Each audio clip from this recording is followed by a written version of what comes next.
سب سے زیادہ عقل مند آدمی، ایک حدیث میں اللہ کے نبی سے سوال کیا گیا، 2 سوال کیے گئے کہ یا رسول اللہ سب سے زیادہ ہوشیار اور عقل مند کون ہے اور سب سے زیادہ کمزور کون ہے؟ تو اللہ کے رسول نے بڑا عبرتناک انداز میں جواب دیا، فرمایا کہ وہ انسان عقل مند ہے جو شام کو جب بستر پر آئے تو اپنا محاسبہ کرے کہ آج میں نے کتنی نیکی کی ہے، آج میں نے کتنے گناہ کیے ہیں۔ عقل مند آدمی نیکی کرتا ہے تو خوش ہوتا ہے، سکون کی نیند سوتا ہے، اور کوئی گناہ سرزد ہو جاتا ہے تو بے چینی ہوتی ہے، رات بھر بے چینی میں گزرتی ہے کہ مجھ سے گناہ کیوں ہو گیا، مجھ سے گناہ کیوں سرزد ہو گیا، کس طرح گناہ ہو گیا۔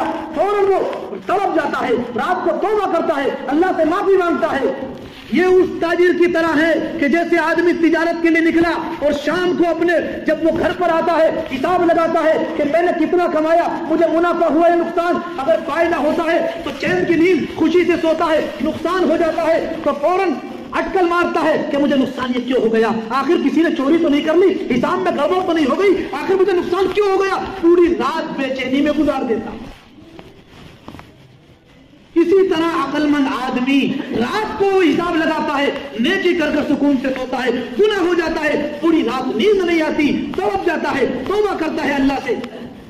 دوسرے سوال کا آپ نے جواب دیا، سب سے زیادہ کمزور آدمی وہ ہے جو اپنے نفس کی خواہش پر عمل کرے، نفسانی خواہشات پر عمل کرتا رہے۔ تو میرے بھائیوں، اس دنیا میں رہ کر جب ہمیں موت کا یقین ہے تو ہم کیوں نہ نیک اعمال کریں، کیوں نہ ہم اپنی زندگی کو گناہوں سے پاک و صاف کریں، کیوں نہ ہم اپنی زندگی کو سنت نبوی پر لائیں، اللہ کے حکموں پر لائیں، کیوں نہ ہم زندگی ایسی گزاریں۔ الحمدللہ وکفى وسلام على عباده الذين اصطفى، اما بعد، اعوذ باللہ من الشیطان الرجیم، بسم اللہ الرحمن الرحیم، کل نفس ذائقۃ الموت، صدق اللہ العظیم۔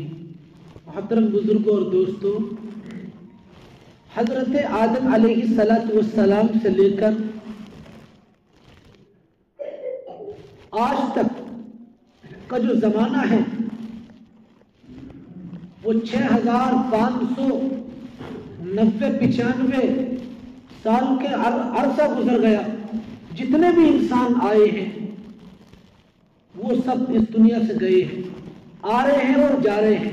ہر ایک انسان جو بھی اس دنیا میں آیا ہے اس کو ایک نہ ایک دن جانا ہے۔ بڑے بڑے ولی آئے، کتب آئے، ابدال آئے، اولیاء اللہ آئے، حتیٰ کہ انبیاء علیہ السلام آئے اور وہ بھی اس دنیا سے چلے گئے۔ بڑے بڑے مفکر، مدبر، دانشمند، ارسطاطالیس، بقراط، سقراط، امام راضی، بڑے بڑے عقلاء، بڑے بڑے شعراء اس دنیا میں آئے، لیکن ہمیشہ کوئی نہیں رہا۔ اس دنیا کو چھوڑنا پڑا۔ نمرود، قارون، ہارون، وہ فرعون اور شداد، اپنے وقت کے بڑے بڑے بادشاہ اس دنیا میں آئے جنہوں نے نہ جانے کس طریقے سے اس دنیا پر حکومتیں کی۔ ان کے محلات کے اندر ہر طرح کی آرائش اور ہر طرح کی عیش و عشرت کا سامان ہوا، لیکن وہ بھی اس دنیا سے چلے۔ قریبی زمانے کے مسلمان بادشاہوں نے اس ہندوستان پر جو ہے حکمرانی کی، بڑی بڑی عمارتیں بنائی، تاج محل، لال قلعہ، اسی طریقے سے دہلی کی جامع مسجد، قطب مینار، بڑی بڑی عمارتیں بنا کر چھوڑ گئے اور اس دنیا سے چلے۔ موت ہر ایک کو آنی ہے، کوئی انسان بچ نہیں سکتا۔ جس نے اس دنیا کے اندر آنکھیں کھولی اس کو ایک دن اس دنیا سے جانا ہے۔ انسان دنیا کے اندر ہر چیز کا مقابلہ کر سکتا ہے، لیکن موت کے آگے ہر ایک نے ہتھیار ڈالا ہے۔ اس دنیا کے اندر انسان ہر چیز سے بھاگ سکتا ہے، لیکن موت سے نہیں بھاگ سکتا۔ قرآن کریم میں فرمایا گیا کہ انسان مضبوط قلعے کے اندر کتنی ہی سیکورٹی کے اندر اور کتنی ہی جو مضبوط دیواروں کے اندر انسان چلا جائے، لیکن موت وہاں بھی پہنچ جائے گی، موت کے پنجے سے وہ بچ نہیں۔ ہر ایک انسان کو یہ بات دل میں بٹھا لینی چاہیے کہ موت ہر حال میں آ کر رہے گی. انسان کچھ بھی کر لے, کتنی طاقت سلطنت تباہ ہو گئی, ایسے ایسے انسان گزرے کہ جن کو اپنی طاقت پر بڑا گھمنڈ تھا, اپنے پیسوں پر بڑا گھمنڈ تھا, اپنے محلات پر بڑا گھمنڈ تھا, لیکن جب موت آئی وہ بھی اپنے آپ کو موت سے نہ بچا سکے, چلے گئے اس دنیا سے.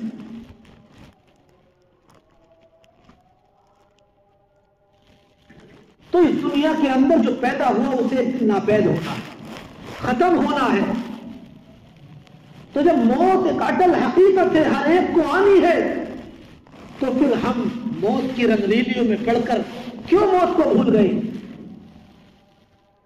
حدیث شریف میں آتا کہ سب سے زیادہ عقل مند اور ہوشیار آدمی وہ ہے جو موت کی تیاری کرتا رہے, آخرت کی فکر اسے رہے,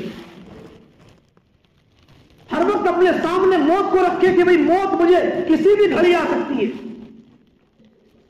بعض لوگوں کے پاس دبے پاؤں آتی ہے اور بعض کے پاس اعلان کر کے آتی ہے.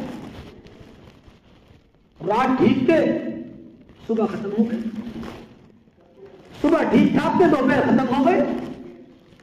ابھی تازہ دو موتیں, ایک افضل گڑھ میں بہت بڑے مدرسے کے ذمہ دار تھے, مہمان آئے پروگرام میں, ان سب کو کھانا کھلایا اپنے ہاتھ سے, دفتر میں بیٹھ کر بات چیت چل رہی تھی, بات کرتے کرتے پیچھے کو اچانک کچھ پریشانی. امروہہ کے اندر مدرسے کے اندر رات کو بچوں کو حدیث کا سبق پڑھایا, ٹھیک ٹھاک سوئے اور صبح ختم. تو اس لیے کوئی انسان یہ نہ سمجھے کہ موت ہمیں بڑھاپے میں آئے گی. کسی نے کہا نہ نبی رہے, نہ ولی رہے, نہ غنی رہے, نہ سخی رہے, چلے جا رہے ہیں کوشا کوشا, کوئی قید پیر و جوان نہیں, بڑھاپے کی اور جوانی کی کوئی قید نہیں.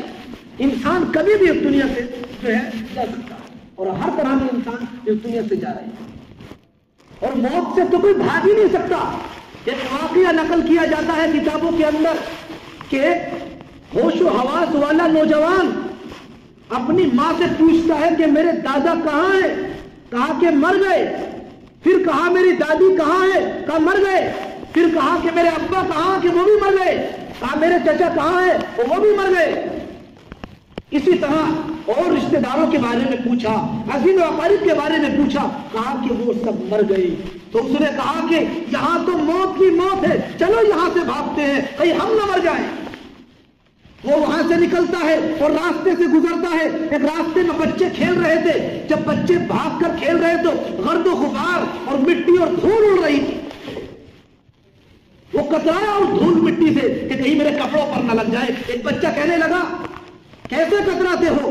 اس وقت کہاں بھاگو گے جب موت آئے گی اور سینکڑوں من مٹی تمہارے اوپر ڈالی جائے گی. وہ گھبرایا کہ موت سے بھاگے تو یہاں بھی موت سننے کو مل رہی ہے, لہذا نکل گیا وہاں سے, بستی سے باہر نکل کر جنگل میں پہنچا, اور ایسے جنگل میں پہنچا جہاں پر انسانوں کا نام و نشان نہیں, دور دور تک کوئی انسان نہیں. وہ سامنے جب جنگل میں پہنچا تو اسے ایک ہاتھی نظر آیا. وہ کہنے لگا کہ موت سے بھاگے تھے اور یہاں سامنے موت کھڑی ہے. اس کے بعد وہاں سے بھاگا, ہاتھی اس کے پیچھے بھاگا, اور بھاگتے ہوئے کوٹری نظر آئی جس کا چھوٹا سا دروازہ تھا, وہ اس میں گھس گیا. کہا اس کا دروازہ چھوٹا ہے, یہاں ہاتھی نہیں گھس سکتا. جب وہ اس کوٹری میں گیا تو ایک کونے میں دیکھا کہ سانپ منہ پھیلائے کھڑا ہے. دوسرے کونے میں دیکھا تو بچھو, اور ہاتھی پیچھے سے آ کر دروازے کے اندر سونڈ داخل کرنے لگا. وہ سوچنے لگا کہ ہر طرف موت ہی موت ہے, چاروں طرف موت ہے. فوراً چیخ و پکار کر سجدے میں گر گیا اور کہا یا اللہ میری مدد فرما, تم میرے زندگی کا مالک بھی تو ہے, تو چاہے تو زندگی بخش دے, چاہے تو زندگی دے دے, اور میری حفاظت فرما. غیب سے آواز آتی ہے کہ نادان بندے دیکھ تجھے ہم کس طرح بچاتے ہیں, تیری مدد کیسے کرتے ہیں. فوراً سانپ وہاں سے دھیرے دھیرے دروازے سے باہر نکلا, دوسری طرف سے بچھو آگے بڑھا اور ہاتھی کے سونڈ میں اس نے ڈنک مارا. ہاتھی وہی دھوان سے گر گیا چلا کر. جب اسے اطمینان ہو گیا کہ ہاتھی مر گیا تب وہ وہاں سے باہر نکلا. تو پتہ چلا کہ موت کا انکار نہیں کر سکتا، موت سے انسان نہیں بچ سکتا، چاہے انسان کہیں بھی چلا جائے، موت ہر حال میں آنی ہے۔ جب موت ہر حال میں آنی ہے، موت کو نہ تو پیسہ دیکھنا ہے، موت کو نہ تو عہدہ دیکھنا ہے، موت کو نہ تو جو ہے قلعہ دیکھنا ہے، بلکہ نہ جوانی دیکھنی ہے، نہ بڑھاپا دیکھنا ہے، نہ بچپن دیکھنا ہے، وہ تو جب وقت ہو جائے گا تو آ جائے گا۔ اور کوئی یہ بھی دعویٰ نہیں کر سکتا کہ ہم تو اتنے سال رہیں گے، اتنے سال زندہ رہیں گے، کوئی دعویٰ بھی نہیں کر سکتا۔ جب معلوم ہو گیا کہ موت اٹل حقیقت ہے، آ کر رہے گی، اور جب آئے گی، اذا جاء اجلهم لا يستاخرون ساعة ولا يستقدمون، ایک سیکنڈ بھی آگے پیچھے نہیں ہوگا، ایک سیکنڈ کی مہلت انسان چاہے گا اسے مہلت نہیں مل سکتی۔ چاہے میں ایک مرتبہ سبحان اللہ کہہ لوں، اتنا بھی وقت نہیں دیا جائے گا، جب موت آئے گی تو دھڑام سے دبوچ لے گی، انسان کو موقع بھی نہیں ملے گا۔ موت تو ایسی چیز ہے کہ انسان اگر موت کو یاد کرے، موت کو یاد رکھے، تو انسان کو توبہ کی توفیق ہوتی ہے، انسان کو اپنے محاسبے کی توفیق ہوتی ہے، انسان کو ندامت ہوتی ہے۔ تو سب سے زیادہ عقل مند آدمی وہ ہے، ہوشیار، جو موت کی تیاری کرتا رہے، آخرت کی تیاری کرتا رہے، آخرت کو اپنی جو ہے نگاہوں میں بسا لے، ایک دن مجھے مرنا ہے۔ جب انسان کے سامنے ہر وقت موت ہوگی، ہر وقت آخرت ہوگی، تو انسان دوسروں کو دھوکہ دینے سے بچے گا، وہ انسان گناہ کرنے سے بچے گا، وہ انسان دوسرے پر ظلم کرنے سے بچے گا، اس انسان کی زندگی ایک دم بدل جائے گی۔ ہمارے بزرگ آواز ایسے گزرے ہیں، حضرت تھانوی کے بارے میں آج بھی موجود ہے کہ ان کی خانقاہ میں چھوٹے چھوٹے کمرے بنے ہوئے تھے، اس میں جو ہے اولیاء اللہ آتے تھے، ذکر کرتے تھے، تاکہ ہمیں یہ معلوم ہو کہ بھئی قبر میں ایک دن جانا ہے، قبر کی یاد تازہ رہے۔ جب انسان یہ کہے گا کہ ایک دن ہمیں قبر میں لیٹنا ہے، قبر میں ہمیں حساب کتاب دینا ہے، قبر کے اندر ہمیں کوئی بچانے نہیں آئے گا۔ اس دنیا کا اصول ہے کہ خاندان والے آ جاتے ہیں، ماں باپ آ جاتے ہیں بچانے، پیسہ کام آ جاتا ہے، رشوت دے کر ہم کام کرا لیتے ہیں، لیکن قبر میں انسان کی رشوت نہیں چلے گی، انسان کا خاندان نہیں چلے گا، انسان کی رشتہ داری نہیں چلے گی۔ حضرت فاطمہ الزہرا کا جب انتقال ہوا، جب ان کو قبر میں اتارا گیا، تو کسی صحابی نے کہا کہ اے قبر، تجھے معلوم ہے کہ آج تیرے اندر کس کا جنازہ رکھا گیا ہے؟ یہ نبی کی لخت جگر ہے، حضرت علی کی بیوی ہے، حسن و حسین کی ماں ہے۔ تو قبر سے آواز آئی کہ یہاں رشتہ داری مت گناؤ، یہاں رشتہ داری مت گناؤ، یہاں تو اعمال دیکھے جاتے ہیں کہ کیا لے کر آئے تھے دنیا سے۔ اللہ کے نبی نے ایک مرتبہ اپنی لاڈلی بیٹی سے کہا کہ بیٹی فاطمہ، دنیا میں عمل کر لے، دنیا میں عمل کر لے، تو کل قیامت کے دن یہ کہہ کر نہیں بچ سکتی کہ میرا ابا تو نبی تھا۔ تو بھئی ہم کس کھیت کی مولی ہے؟ جب نبی کی لخت جگر، نور نظر کہ ساری زندگی جو ہے با پردہ اور ایسی زندگی گزاری ہے، ایسی زندگی گزاری ہے کہ اللہ نے ان کے لیے بخشش کا اعلان کر دیا، تمام صحابہ کے لیے اپنی رضا کا اعلان کر دیا ہو، تو میرے بھائیوں ہمیں کتنی ضرورت ہے آج ہم اپنی زندگی میں جھانک کر دیکھیں۔ اور سب سے زیادہ عقل مند آدمی، ایک حدیث میں اللہ کے نبی سے سوال کیا گیا، دو سوال کیے گئے کہ یا رسول اللہ، سب سے زیادہ ہوشیار اور عقل مند کون ہے اور سب سے زیادہ کمزور کون ہے؟ تو اللہ کے رسول نے بڑا عبرتناک انداز میں جواب دیا، فرمایا کہ وہ انسان عقل مند ہے جو شام کو جب بستر پر آئے تو اپنا محاسبہ کرے کہ آج میں نے کتنی نیکی کی ہے، آج میں نے کتنے گناہ کیے ہیں۔ عقل مند آدمی نیکی کرتا ہے تو خوش ہوتا ہے، سکون کی نیند سوتا ہے، اور کوئی گناہ سرزد ہو جاتا ہے تو بے چینی ہوتی ہے، رات بھر بے چینی میں گزرتی ہے کہ مجھ سے گناہ کیوں ہو گیا، مجھ سے گناہ کیوں سرزد ہو گیا، کس طرح گناہ ہو گیا، فوراً وہ تڑپ جاتا ہے، رات کو توبہ کرتا ہے، اللہ سے معافی مانگتا ہے۔ یہ اس تاجر کی طرح ہے کہ جیسے آدمی تجارت کے لیے نکلا اور شام کو اپنے جب وہ گھر پر آتا ہے حساب لگاتا ہے کہ میں نے کتنا کمایا، مجھے منافع ہوا یا نقصان، اگر فائدہ ہوتا ہے تو چین کی نیند خوشی سے سوتا ہے، نقصان ہو جاتا ہے تو فوراً اٹکل مارتا ہے کہ مجھے نقصان یہ کیوں ہو گیا، آخر کسی نے چوری تو نہیں کر لی، حساب میں گڑبڑ تو نہیں ہو گئی، آخر مجھے نقصان کیوں ہو گیا، پوری رات بے چینی میں گزار دیتا۔ اسی طرح عقل مند آدمی رات کو حساب لگاتا ہے، نیکی کر کر سکون سے سوتا ہے، گناہ ہو جاتا ہے، پوری رات نیند نہیں آتی، توبہ جاتا ہے، توبہ کرتا ہے اللہ سے۔ دوسرے سوال کا آپ نے جواب دیا، سب سے زیادہ کمزور آدمی وہ ہے جو اپنے نفس کی خواہش پر عمل کرے، نفسانی خواہشات پر عمل کرتا رہے۔ تو میرے بھائیوں اس دنیا میں رہ کر جب ہمیں موت کا یقین ہے تو ہم کیوں نہ نیک اعمال کریں، کیوں نہ ہم اپنی زندگی کو گناہوں سے پاک و صاف کریں، کیوں نہ ہم اپنی زندگی کو سنت نبوی پر لائیں، اللہ کے حکموں پر لائیں، کیوں نہ ہم زندگی ایسی گزارے کہ جب قبر میں جائیں، اس دنیا سے جائیں تو ہم سکون کے ساتھ قبر میں ہماری جو باقی کی جو آنے والی ہمیشہ کی زندگی وہ سکون سے بیٹھے۔